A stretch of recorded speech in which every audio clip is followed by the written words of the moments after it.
Somos la Iglesia Alianza Cristiana y Misionera Cono Norte Callao, una congregación que ha celebrado recientemente sus 18 años de fundación y a la que Dios le ha regalado una visión clara y específica, la de ganar y restaurar familias completas para Cristo.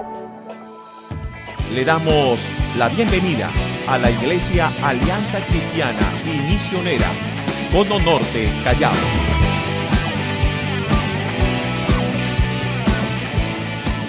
Esta mañana, yo creo que cada vez que nos reunimos en la casa del Señor, siempre es una oportunidad para dar gracias, amén, aún a pesar de las dificultades que podemos enfrentar.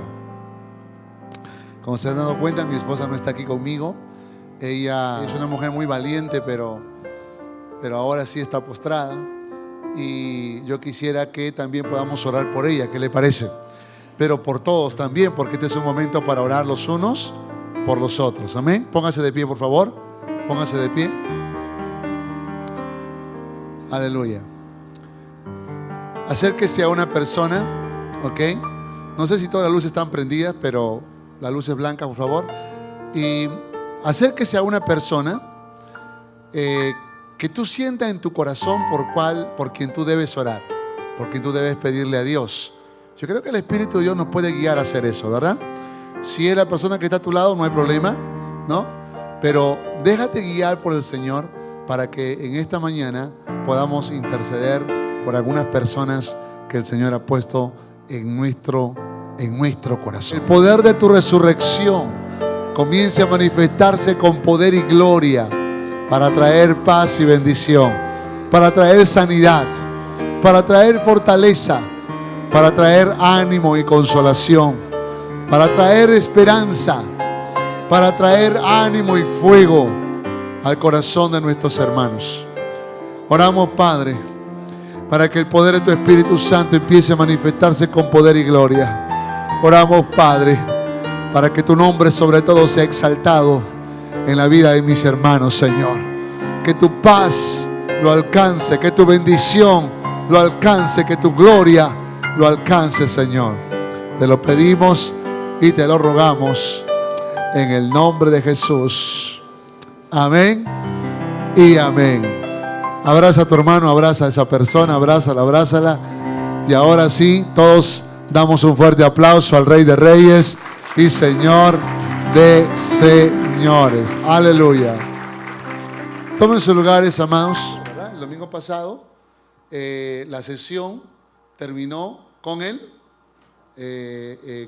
arrebatamiento.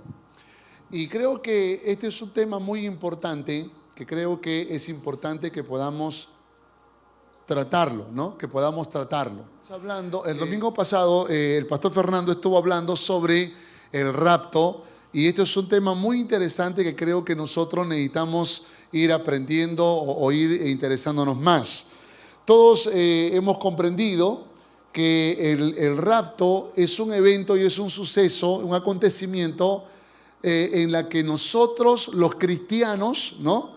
Seremos arrebatados, y esa es nuestra esperanza. Pero una de las cosas que creo yo que es muy importante que nosotros podamos recordar es si realmente hemos podido identificar si somos verdaderamente cristianos. Al texto. Según de Tesalonicenses capítulo 2, versos 7 al 14. Según de Tesalonicenses capítulo 2, versos 7 al 14. Vamos a ir a las Sagradas Escrituras.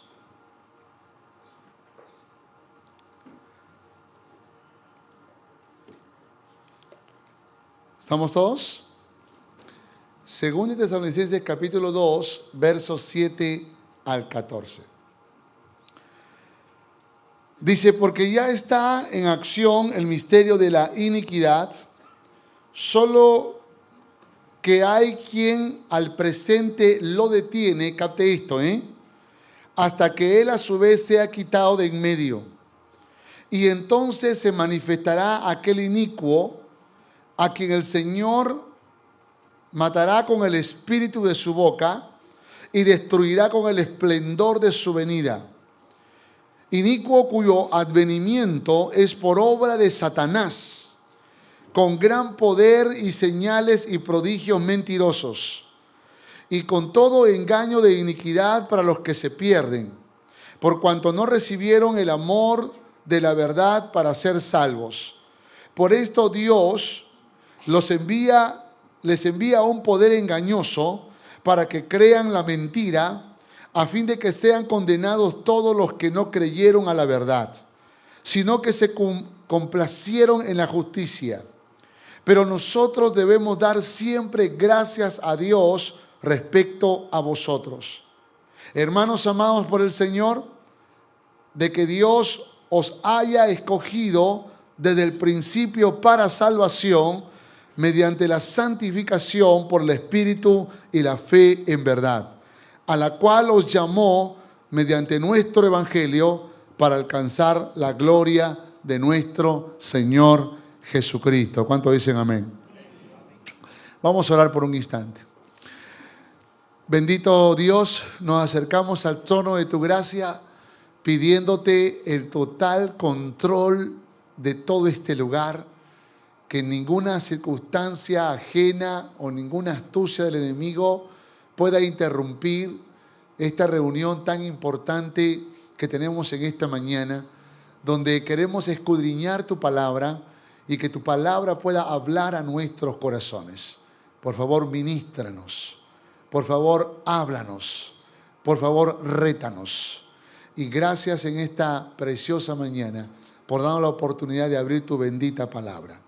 Por favor, habla a mis hermanos conforme a su necesidad. Te lo pedimos en Cristo Jesús. Amén y amén.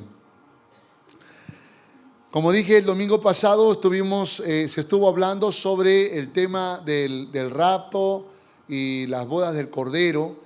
Y una de las cosas que creo que es muy importante es reflexionar sobre las posibilidades de quedarnos en el tiempo de la tribulación. Cuando digo la posibilidad de quedarnos, no es que yo crea que hay cristianos que se pueden quedar, sino que hay gente que cree ser cristiana y que finalmente se va a quedar. Nosotros muchas veces creemos que somos cristianos porque vamos a la iglesia, o porque leemos la Biblia, o porque cantamos canciones, o porque tenemos algún servicio dentro de la iglesia. Pero el verdadero cristianismo tiene que ver realmente con una verdadera conversión en nuestras vidas. Una verdadera conversión, un nuevo nacimiento genuino, que no tiene que ver con solo salir al frente y tomar ese paso de decisión, que no tiene que ver con bautizarse en las aguas del bautismo, sino que tiene que ver realmente con una vida transformada por el poder del Espíritu Santo. Por esa razón es muy importante que nosotros podamos reflexionar sobre esto. ¿Y qué si yo me quedo? ¿Y qué si finalmente no soy arrebatado? Si el video lo hubiésemos visto completo, por lo menos los segundos antes que deseaba, quizás hubiésemos podido reflexionar un poco más sobre esto. ¿Y qué si me quedo? ¿Y qué si finalmente no estoy en esa lista? Siendo un pastor, o siendo un líder, o siendo un ministro, o siendo el fundador de la iglesia, o siendo el más antiguo, o el más fiel, o el que sirve más dentro de la iglesia. ¿Qué si me quedo? Y estas son las cosas que creo que nos debe llevar a reflexionar sobre este gran tema. Muy bien, déjeme rápidamente explicarle esto de la tribulación. Se lo voy a explicar primero por puntos y luego vamos a bosquejarlo y vamos a organizarlo dentro del esquema como solemos hacerlo en los últimos domingos. La tribulación será un medio por el cual Dios disciplina a su pueblo por su infidelidad y desobediencia. Entiéndase Israel, ¿no? Él juzgará la incredulidad y la maldad de los habitantes del mundo. Y esto aparece en los capítulos del 6 al 18 de Apocalipsis. La palabra tribulación viene de la palabra griega tripsis, que significa apretura, opresión.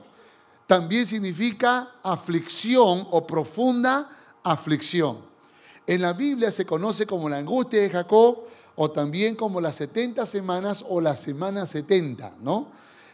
son formas en que se da a conocer este tiempo de la tribulación. Cabe mencionar que cuando se habla de la tribulación, se habla del periodo de 7 años. Pero cuando se habla de la gran tribulación, se habla del segundo periodo de los 7 años. Es decir, de los segundos 3 años y medio. Porque ustedes ya seguro se lo ha explicado, lo hemos explicado anteriormente. Es un periodo de 7 años que tiene 2 tiempos, exacto de 3 años y medio. Y los 3 años y medio segundos se le conoce en la Biblia como la gran tribulación. El mismo Señor Jesús lo llamó la gran tribulación. Pero quiero volver a la porción que hemos leído hace un momento. Ahora está marcado con rojo y azul. Y note lo que dice el texto. Dice, ya está en acción el misterio de la iniquidad, que no es otra cosa que el trabajo del anticristo, el trabajo o la preparación, para el establecimiento del anticristo en la tierra. Y el verso 9 dice, inicuo, cuyo advenimiento es por obra de Satanás, con gran poder y señales y prodigios mentirosos, y con todo engaño de iniquidad para los que se pierden. Es decir, este hombre va a tener la capacidad de poder no solamente liderar, sino de engañar, de confundir a aquellos que lamentablemente se pierden.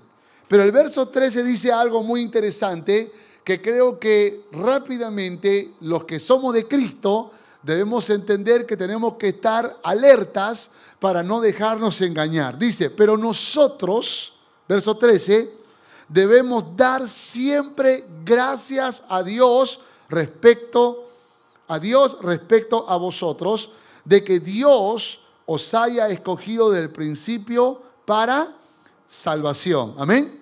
La última parte del verso 14 dice, para alcanzar la gloria de nuestro Señor Jesucristo. Entonces, esto es una verdad muy poderosa que creo que nosotros tenemos que entender. Así como es una realidad la obra del anticristo o la tarea o los acontecimientos que van a rodear al anticristo, así también de poderosa y real es que existe una iglesia viva que ama al Señor, salvada por la sangre de Cristo, sellada con el Espíritu Santo, y que un día cuando Cristo vuelva por su iglesia, nosotros nos iremos juntamente con Él. Amén. Amén. Sin embargo, entendemos que cuando esto suceda, entonces se establecerá el periodo de la tribulación. Y yo quiero rápidamente ir por algunos puntos para luego armarlos todos en un pequeño e interesante bosquejo. Rápidamente quiero hablarles sobre el anticristo y la bestia. El anticristo y la bestia. ¿Qué dice la Biblia acerca del anticristo? Dice, he aquí que este cuerno tenía ojos como de hombre y una boca que hablaba grandes cosas. Capte lo que está diciendo Daniel profetizando acerca del anticristo. En el capítulo 11, verso 36 dice, y el rey hará su voluntad y se ensoberbecerá y se engrandecerá sobre todo Dios, y contra el Dios de los dioses hablará maravillas, y contra el Dios de los dioses hablará maravillas, y prosperará hasta que sea consumida la ira, porque lo determinado se cumplirá. Voy a leer algunos versículos para luego ir a algunos puntos muy importantes. Luego dice, en Daniel 8:24 dice, y su poder se fortalecerá, mas no con fuerza propia, y causará grandes ruinas, y prosperará, y hará arbitrariamente, y destruirá a los fuertes y al pueblo de los santos. Capte esto, Otro, dice en Apocalipsis 13, 16, 17, y hacía que a todos, pequeños, grandes, ricos y pobres, libres y esclavos, se les pusiese una marca en la mano derecha o en la frente, y que ninguno pudiese comprar ni vender, sino el que tuviese la marca en el nombre o el nombre de la bestia o el número de su nombre. Ahora, hay muchos versículos que hablan acerca del anticristo y ustedes van a poder encontrar muchos más en las Sagradas Escrituras, pero los versículos que he mencionado y otros más que vamos a leer revelan algo de lo que será el perfil del anticristo. Entendamos que el anticristo no es que nacerá cuando la iglesia sea arrebatada. El anticristo ya estará existiendo. El anticristo ya estará entre nosotros, y el anticristo simplemente está esperando que el Espíritu de Dios y la iglesia salgan de este mundo para que finalmente se active su poder y la misión y el plan que él tiene.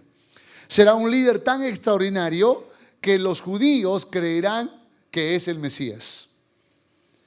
Tendrá una habilidad y una capacidad tan impresionante para un corazón aparentemente protector que aún los judíos serán confundidos. Vendrá, dice la Biblia, como un cordero a ofrecer paz y seguridad, y muchos serán engañados.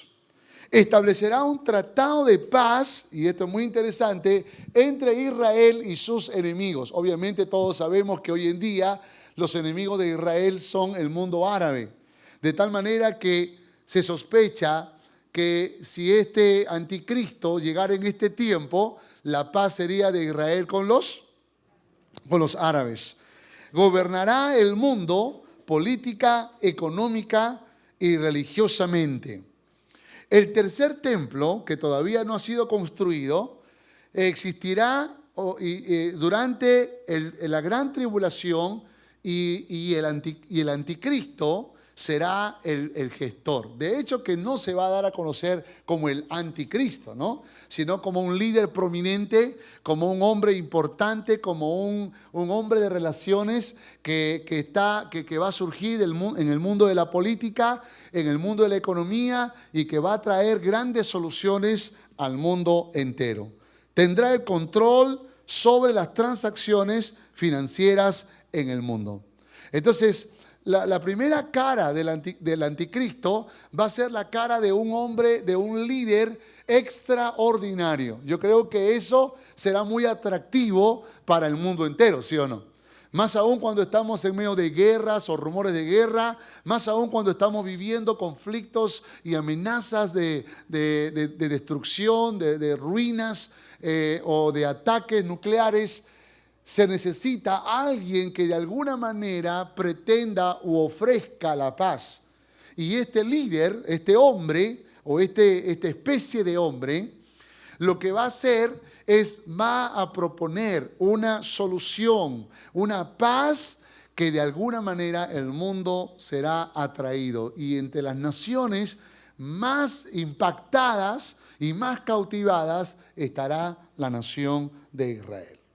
Pero nosotros sabemos que la Biblia no solo nos dice esto acerca del anticristo, nos dice también el otro lado del anticristo, la otra cara, lo que realmente él va a hacer y lo que realmente va a manifestar durante este periodo de la tribulación.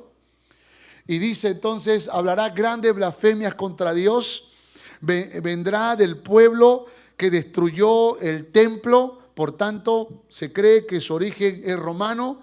Se exaltará a sí mismo en el templo judío, haciéndose pasar por Dios, e entrará al lugar santísimo en ese templo que va a ser construido, el tercer templo, y va a tratar de sentarse como si él fuera Dios. Vendrá a hacer la obra de Satanás con gran poder de señales y milagros. Logrará matar a 2/3 de la población judía y encabezará una rebelión contra Jesucristo y reunirá a los ejércitos del mundo para librar una batalla contra el Señor y sus ejércitos celestiales, a lo que conocemos como la batalla de Armagedón. Entonces, este es un boceto de lo que es el anticristo durante todo ese periodo de los 7 años. ¿Quién es la bestia? O el falso profeta, ¿no? Porque la Biblia habla acerca de esto. Lea, por ejemplo, en Apocalipsis 13, verso 11 al 13, dice la palabra del Señor, después vi otra bestia, o sea, la primera bestia es el anticristo, ¿no? Vi otra bestia que subía de la tierra y tenía 2 cuernos semejantes a los 2 de un cordero, pero hablaba como dragón. Note, dice que semejante a lo de un cordero, pero hablaba como dragón. Y ejerce toda la autoridad de la primera bestia en presencia de ella. Y hace que la tierra y los moradores de ella adoren a la primera bestia, cuya herida mortal fue sanada. Dice, también hace grandes señales de tal manera que aún hace descender fuego del cielo a la tierra delante de los hombres. Entonces, así como la Trinidad divina que nosotros registramos en la Biblia, existe Dios Padre, Dios Espíritu, Dios Hijo, perdón, y Dios Espíritu, así también existe una Trinidad satánica, por decirlo de alguna forma, ¿no? Está el anticristo, está la bestia, y está o el falso profeta, y está Satanás, ¿no? O el dragón. Entonces son 3 también que de alguna manera intentan imitar la Trinidad divina en la que nosotros creemos.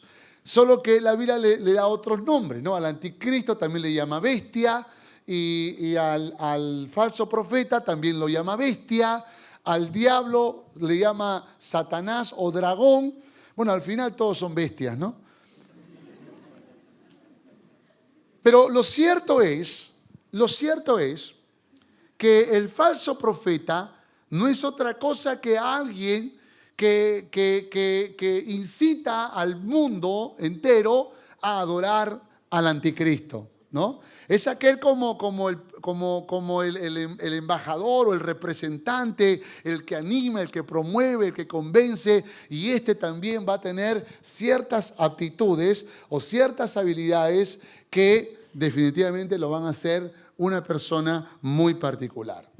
Junto con el anticristo y Satanás formarán la Trinidad diabólica. Tendrá poderes demoníacos a sus órdenes, apariencia de nobleza, una oratoria impresionante. Convencerá para adorar al anticristo. También hará señales y hasta podrá hacer descender fuego. Y tendrá poder para infundir aliento a una imagen a la cual se le va a pedir que se adore, y establecerá un estricto control sobre quién puede comprar y vender, ¿no? Entonces, estos personajes son importantes en el periodo de la tribulación. Por esa razón he querido bosquejarlo para que podamos entender mejor.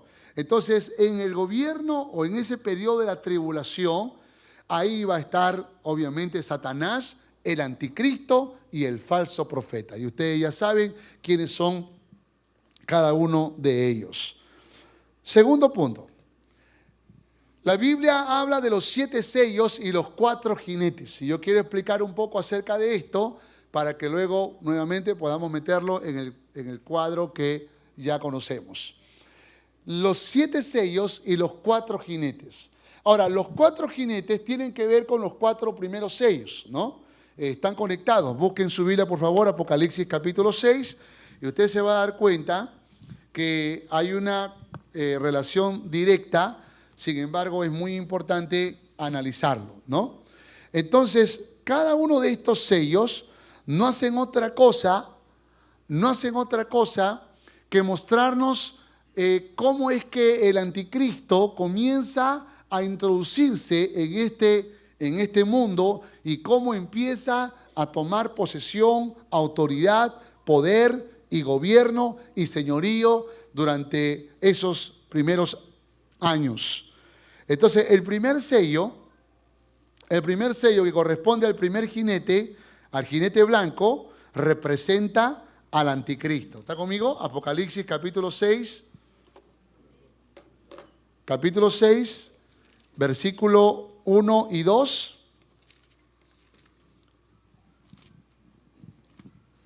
Dice la palabra del Señor allí.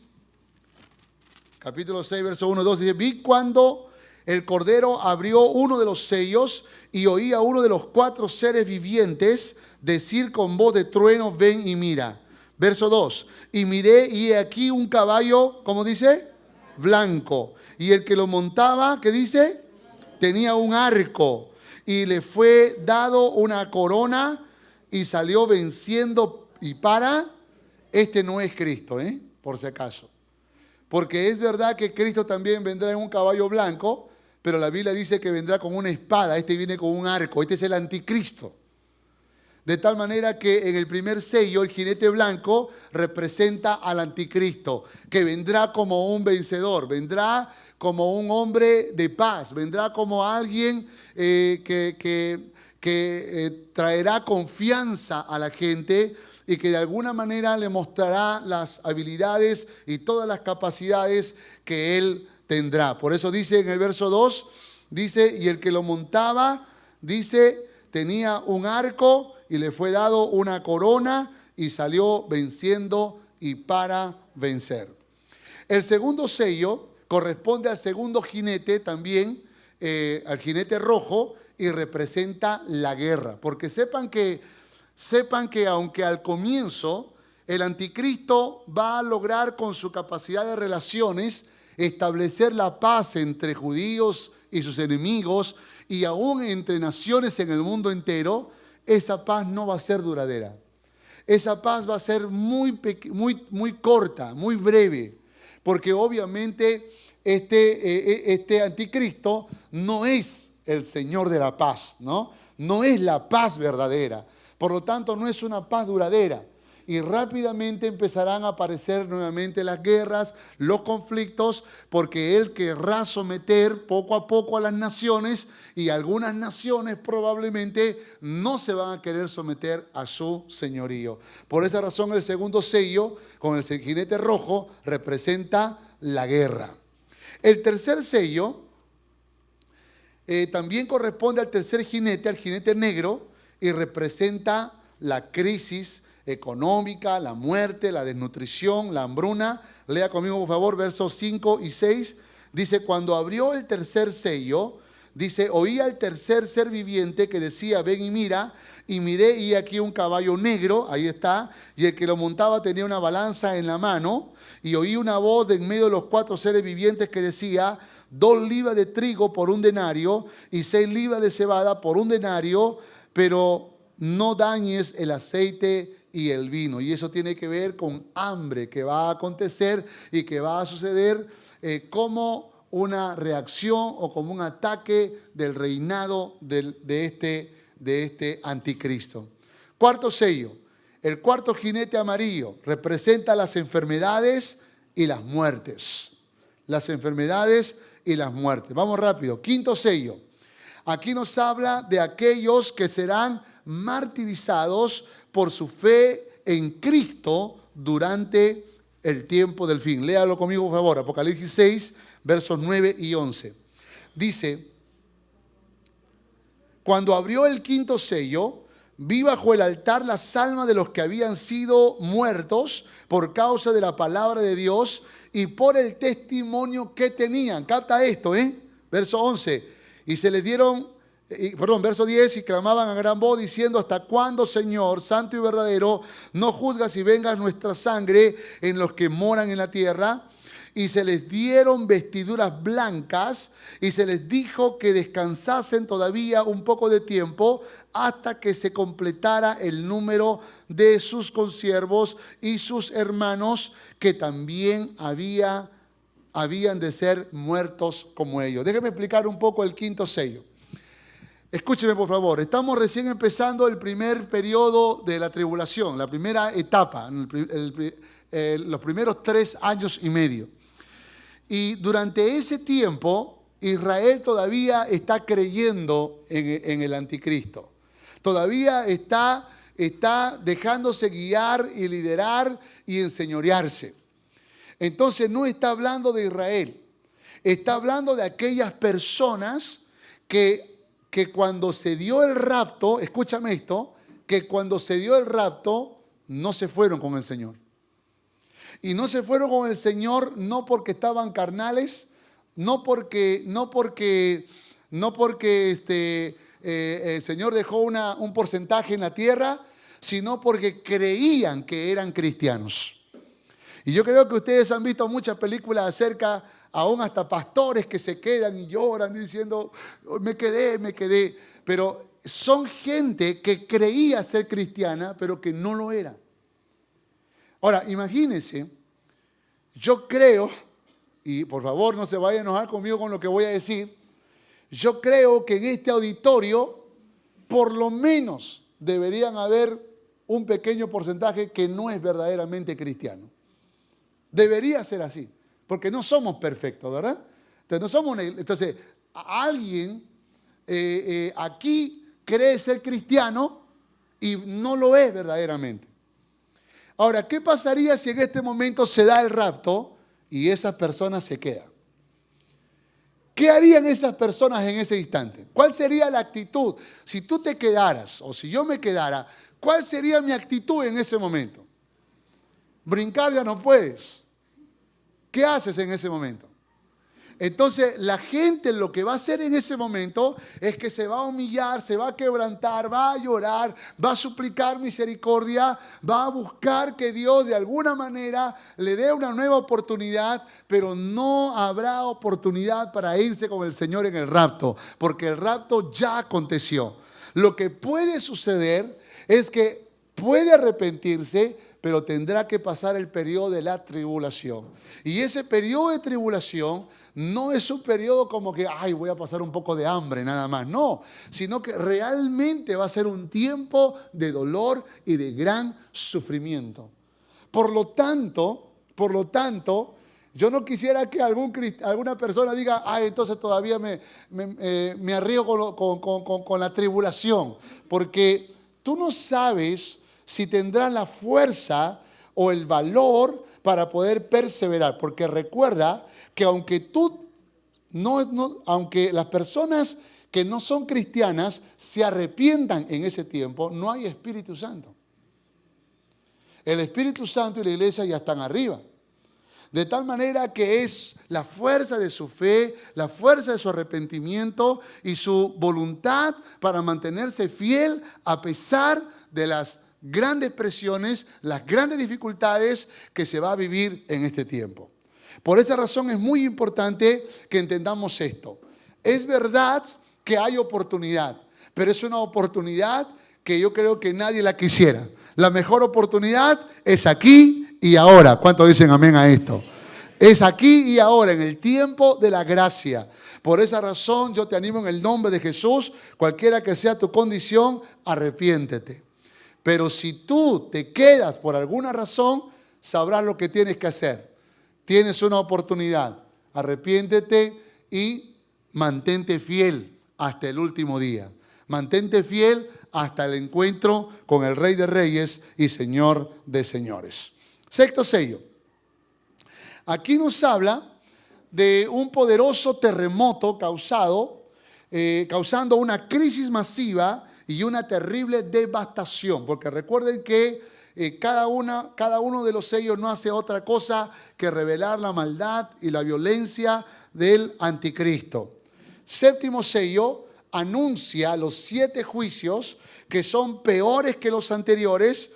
Por eso es que en el cielo se hace un silencio. Y estos 7 juicios no son otra cosa, estos 7 juicios que siguen no son otra cosa que las 7 trompetas que la Biblia también menciona.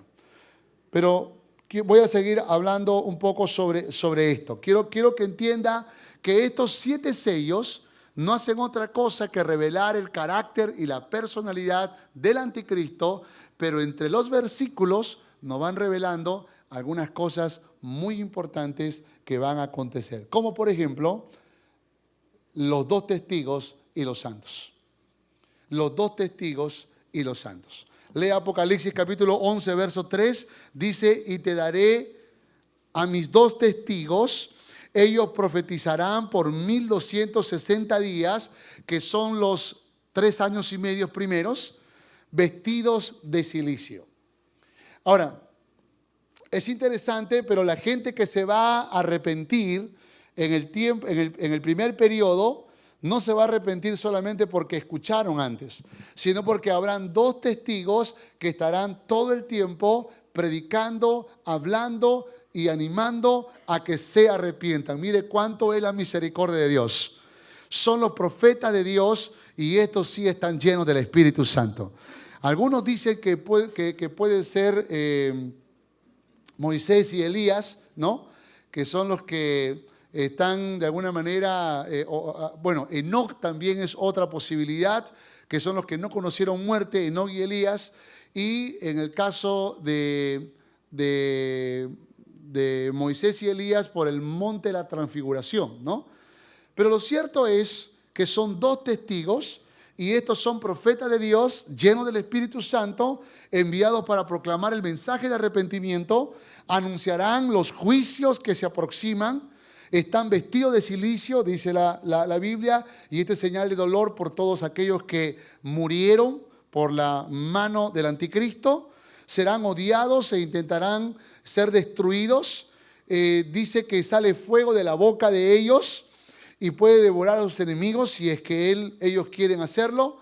Tienen potestad para cerrar el cielo para que no llueva y también puede convertir el agua en sangre y tienen poder para herir la tierra con toda plaga. Y estas manifestaciones de poder no hace otra cosa que una vez más dar testimonio de que son testigos del Señor Jesucristo. Rápidamente voy avanzando. ¿Qué dice en el verso 7? Dice, cuando haya acabado su testimonio, la bestia que sube del abismo hará guerra contra ellos. En el mismo capítulo, en el mismo capítulo 11, dice, cuando hayan acabado su testimonio, la bestia que sube del abismo hará guerra contra ellos y los vencerá y los matará. Pero después de 3 días y medio, entró en ellos el espíritu de vida enviado por Dios y se levantarán sobre sus pies y cayó gran temor sobre los que lo vieron y oyeron una gran voz del cielo que le decía, subid acá, y subieron al cielo en una nube y sus enemigos le vieron. Entonces los dos testigos cumplirán su misión durante este primer tiempo. Ellos predicarán, ellos hablarán, ellos manifestarán sus poderes, ellos darán a conocer este mensaje de arrepentimiento, pero dice la Biblia que el anticristo sí tiene el poder para matarlos y eso es lo que va a pasar. Pero luego ellos van a resucitar y luego van a ascender a los cielos y todos aquellos que van a ver ese acontecimiento van a quedar sorprendidos, despavoridos. Será acompañado de un gran terremoto, morirán alrededor de 7,000 hombres, se espantarán y en medio de todo darán gloria al Dios de los cielos. Los que se arrepienten en este tiempo pasarán por grandes persecuciones. Pasarán por grandes sufrimientos. La Biblia declara repentinamente que los santos de la tribulación se enfrentarán a una fuerte probabilidad de castigo bajo el dominio demoníaco del anticristo. Dice en Apocalipsis 13:7, y se le permitió hacer guerra contra los santos. ¿Y qué más dice? Y vencerlos. También se le dio autoridad sobre toda tribu, pueblo, lengua y nación. Dice, si alguno lleva en cautividad, va en cautividad. Si alguno mata a espada debe ser muerto. Aquí está la paciencia. ¿Y qué más dice? Y la fe de los santos. Entonces, la palabra de Dios nos habla también de que aquellos que se van a arrepentir y aquellos que decidirán por Cristo, no les será fácil vivir esa fe cristiana, por decirlo de una forma. No les será sencillo. Ellos tendrán que pagar con sufrimiento, ellos tendrán que pagar con persecución, ellos tendrán que pagar con hambre, ellos tendrán que pagar con dolor, ellos tendrán que pagar con amenaza de muerte, con frío y con todos los ataques que se puede experimentar. El deseo de querer andar con Jesucristo por la eternidad. Y esto es algo que debe hacernos pensar, ¿verdad? Entonces sí hay esperanza, una vez más, pero no te aferres a esa esperanza, porque lo mejor es que tú y yo podamos en este tiempo, el tiempo de la gracia, rendir nuestros corazones verdaderamente al Rey de Reyes y Señor de Señores. Voy a mi cuarto punto. Las 7 trompetas y los 144,000. Las 7 trompetas y los 144,000. Ya nos estamos acercando a la mitad de los 7 años. Y esto no es otra cosa ahora que una reacción de Dios para proteger ahora a este pueblo de Israel que está abriendo los ojos y que se está dando cuenta que el anticristo no es un buen hombre, ¿no? No es un gran líder, no es honesto, no es justo, sino que es el inicuo, no es el Mesías, es el perverso, no es el bueno, es el malo. Y ellos van a abrir los ojos, ellos se van a dar cuenta, porque entre las cosas que el anticristo va a hacer en los 7 sellos, lo que va a hacer el anticristo en su soberbia y en su gran altivez, no solamente va a perseguir a los cristianos y los va a matar y va a hacer guerra contra las naciones, sino que va a procurar sentarse o ser reconocido como Dios en Israel. Y va a querer que el pueblo de Israel lo adore como Dios. Y como dije hace un momento, el templo ya estará construido. Él entrará en el templo, en el lugar santísimo, y querrá ser adorado como si fuera Dios. Cuando Israel vea hacer esto al anticristo, ellos van a reaccionar y por supuesto se va a desatar lo que va a ser la gran tribulación. Y la gran tribulación no es otra cosa que ahora el anticristo desenmascarado, mostrando realmente su mayor violencia y su mayor maldad para con el mundo entero. Pero gloria al nombre del Señor, que nunca deja desamparado a su pueblo. Y Él entonces enviará un ataque para poder contrarrestar a todos los enemigos de Israel y aún de aquellos que decidieron seguir a Jesús.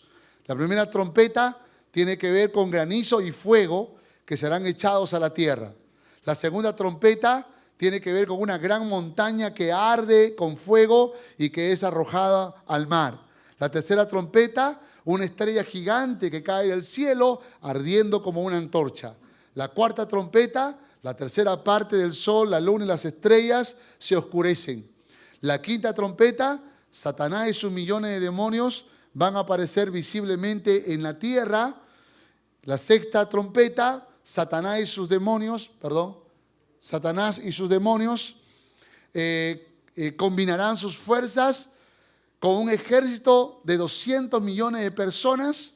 Y en la séptima trompeta habrá un segundo terremoto en todo el mundo que se acompaña de ruidos, truenos y relámpagos. Y esto no hace otra cosa que ya acercar todo para ese gran acontecimiento donde se va a dar esa gran batalla, que es la batalla de Armagedón. Pero permítame seguir hablando un poco sobre la nación de Israel. En Apocalipsis capítulo 12, verso 6, mira lo que dice. Y esto es algo que también lo dice el Señor Jesús de otra manera, pero vamos a leerlo en Apocalipsis. Dice, y la mujer huyó al desierto, donde tiene lugar preparado ¿por quién? Por Dios, porque allí la sustenten, para que allí la sustenten por 1260 días, que son los 3 años y medio exactos. 1260 días se refiere al tiempo futuro llamado la gran tribulación. 1260 días es 42 meses de 30 días cada mes, que es lo mismo que 3 años y medio. Así que a la mitad del periodo de la tribulación, el anticristo establecerá una imagen de sí mismo en el templo que se construirá en Jerusalén. De eso estaba hablando hace un momento, ¿verdad? El verso 15 y 16 de Mateo 24, esto lo dijo Jesús. Por tanto, cuando veáis en el lugar santo la abominación desoladora, entonces la gran tribulación o la abominación desoladora no es otra cosa que el segundo periodo, ¿no? El segundo periodo. Dijo Jesús, del que habló el profeta Daniel, el que le entienda, entonces los que estén en Judea, ¿qué dice? huyan a los montes. Y ahí recuerdan que habla sobre la mujer embarazada, la madre que vaya y cuida a sus crías y que las proteja, porque de alguna forma está tratando de identificar a la nación de Israel que va a ser protegida por el mismo Señor. Esta abominación desoladora de la que habla Jesús, ¿no?, está en Mateo 24:15.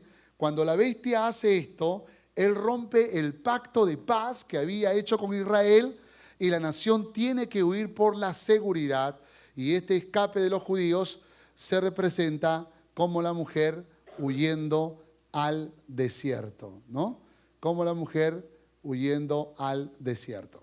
Muy bien, entonces lo que estamos hablando es que hemos hablado de los 7 sellos, hemos hablado de las 7 trompetas y los 144,000 son estos mismos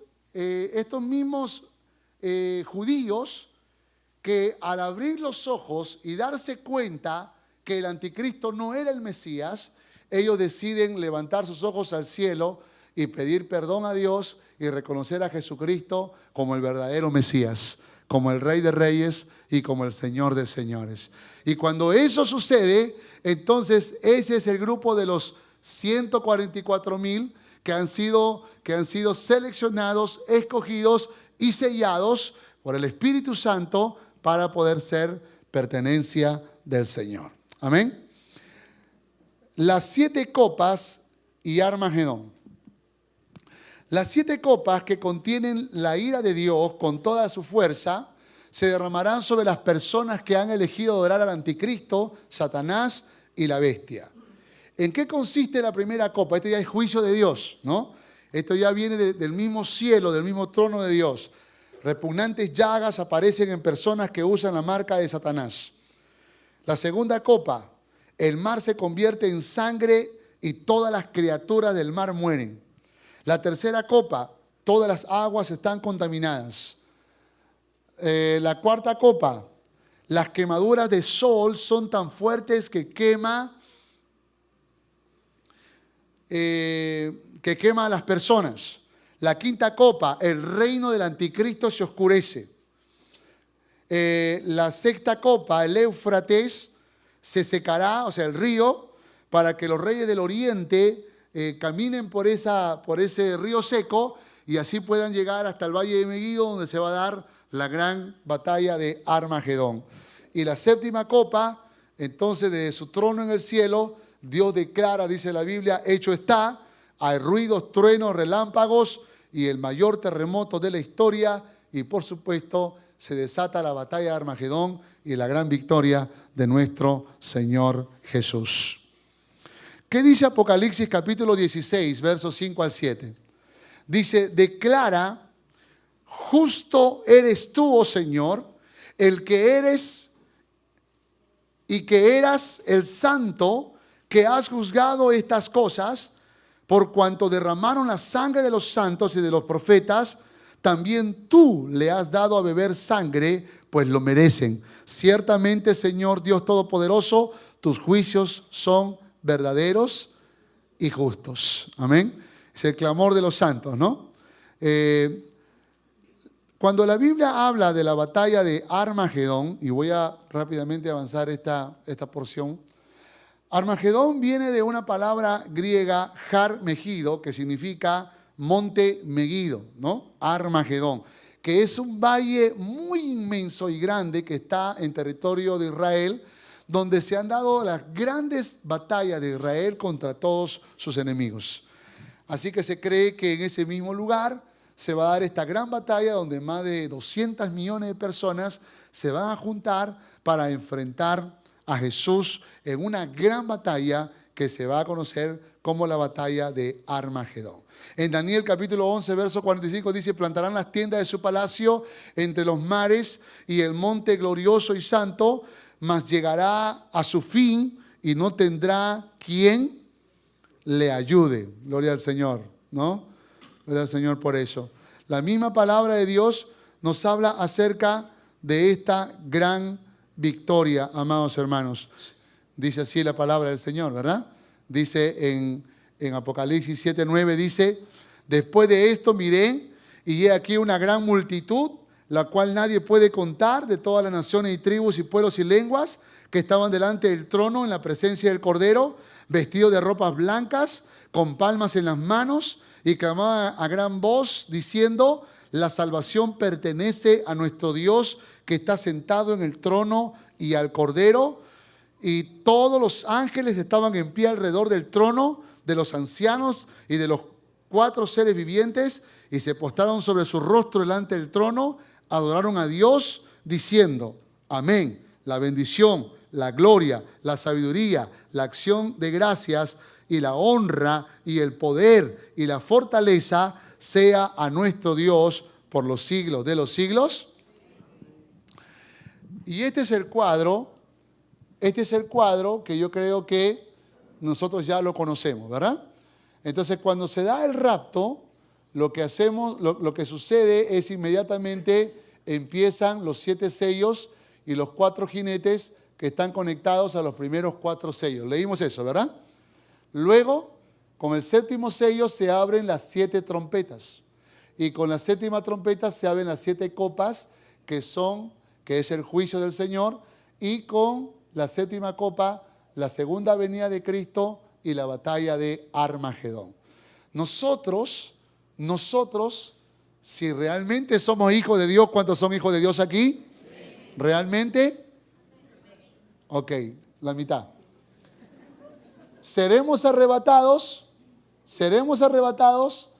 estaremos en la boda del Cordero, y dice la palabra que regresaremos para reinar juntamente con Cristo Jesús. Amén. Amén. Eso dice la palabra del Señor. Pero aquellos que se arrepintieron durante el periodo de la tribulación, ellos no irán a la boda del Cordero, sino más bien esperarán aquí la venida de la iglesia con el Señor y se juntarán. Son los convidados de la boda, ¿no? ¿Se acuerdan la parábola? Son los convidados de la boda, y juntos entonces descenderemos con ellos para poder establecer el reino milenial de Cristo. Pero sepan que primero se dará esta gran batalla, que es la batalla de Armagedón. El anticristo, Satanás y la bestia creerán que podrán vencer al Señor, y se juntarán todas las naciones y se juntarán los reinos más poderosos para enfrentar a Jesucristo en esta gran batalla. Pero la Biblia dice que Él no vendrá más como hombre, sino vendrá como Rey de Reyes y como Señor de Señores, y que en un tronar de dedos, con la orden con la que Él puede dar como Dios poderoso, entonces Él derrotará a todos sus enemigos. Amén. Y hay un ejemplo que me agrada mucho, que lo encontré en la Biblia, que dice: así como un pergamino se desenrolla. Eso me dejó pensando en algo que vi en uno de los videos, y era que cuando se daba una explosión nuclear, es como un pergamino que se desenrolla. ¿Se han dado cuenta? ¿No? Cuando hay una explosión nuclear, es como las ondas que hacen que la Tierra dé vuelta y se va expandiendo. Y la Biblia dice que cuando el Señor finalmente tenga la victoria, dice, será como un pergamino que se desenrolla. Es decir, habrá una victoria fulminante sobre los enemigos del Señor. Y por supuesto, estamos hablando de la gran y poderosa victoria de Cristo Jesús. No existe posibilidad ninguna. La Biblia lo muestra, que Él es el vencedor. Amén. Él es el vencedor. Y este periodo de tribulación no hace otra cosa que ayudarnos a mirar los 7 años terribles por la cual pasará este mundo por haber rechazado a Cristo Jesús como Señor y como Salvador.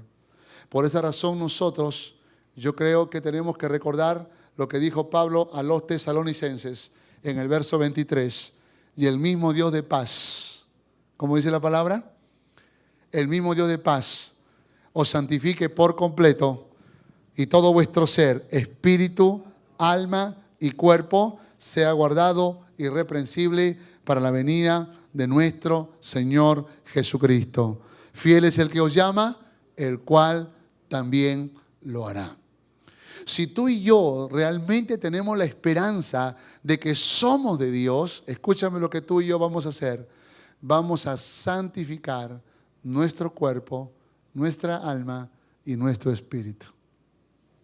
Si realmente estamos aguardando la venida del Señor, y entiéndase esto como no solo la segunda venida, sino el rapto propiamente, entonces nosotros necesitamos guardarnos irreprensibles para ese momento.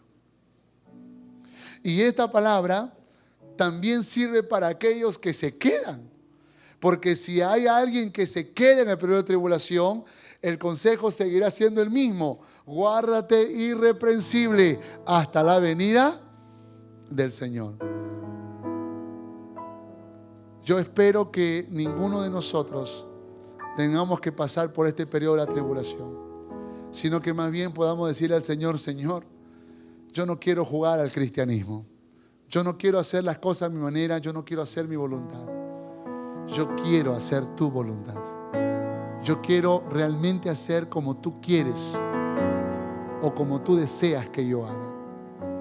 Perdóname si tal vez me ha interesado poco las cosas futuras. Perdóname si me ha interesado poco las cosas espirituales. Perdóname si me he afanado en tan solamente desarrollar un talento, una habilidad, una actividad dentro de la iglesia. Pero si algo deseo con todo mi corazón, es poder ser un hombre, una mujer conforme a tu corazón. ¿Cuánto le quieres decir eso al Señor en esta mañana? Cierra tus ojos, por favor. Y si quieres, ponte de pie y preséntate delante del Dios Todopoderoso.